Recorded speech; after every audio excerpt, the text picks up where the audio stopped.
Alpha e seya te. I just remember waking up and I could hear my grandparents singing. I would tear up under my blanket, and it was a very powerful thing. I come from Samoan culture, the South Pacific, and we're happy people. We love to eat, and we love to sing and dance. My parents divorced when I was 2 years old. My father was alcoholic, very abusive man. My grandparents were the love of my life. They took me in at a very young age. We moved to Compton, California. I grew up in a good home, man. I would have to be in the house by 6 o'clock. I did, you know. Grandma would, whoosh, you know, whip my behind, you know. It wasn't until junior high when I started with alcohol and, you know, marijuana, things like that. Girls, you know. I got sucked into the environment. It's just when I left the house, it was like I was living two lifestyles, you know? It happened so fast, though. I joined the Samoan blood gang out of Carson, California. They're notorious on the east side of Carson. They're called the Scott Park Pyro Gang. They made me sit Indian style, you know, how my legs crossed on the ground, and then they circled me like sharks and went off on me for a minute, you know? And then that was my initiation. And that's how I got into the gang. I felt like, wow, you know, I've come into a new life. It did something to me mentally and spiritually. I was sold. I bit into the lie. I wanted to be cool. It would go from, you know, fighting, stealing, robbing. I started running the streets, started selling crack cocaine. I did my first drive-by when I was 14 years old. We jump in the car, and we ride around, and we go look for our enemies, and we blast them. I've been probably 6, 7 times in and out of jail.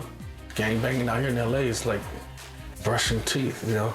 Well, my thought process was, I'm gonna get you before you get me. I know you reap what you sow, but tell me where you go when you're feeling this low.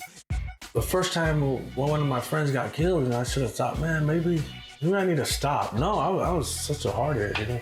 It made me angry to see my homeboys get killed, you know? And depressed too.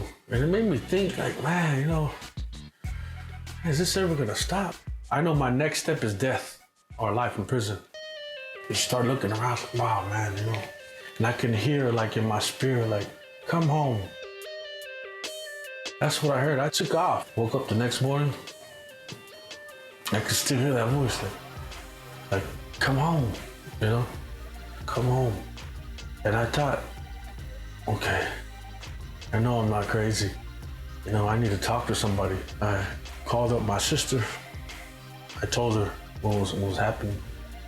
She started sharing the gospel with me. And her husband's a pastor. They invited me to a service. I could hear the man of God, you know, preaching and teaching the word of God, you know, like I've never heard it before.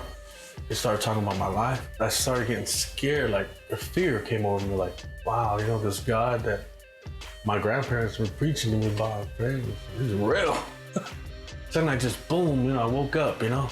That was it. That was the day I gave my life to Jesus Christ, you know. God opened up my eyes and showed me the truth about my life and about the gospel of Jesus Christ. It blew my mind. Forgiveness, you know, repentance.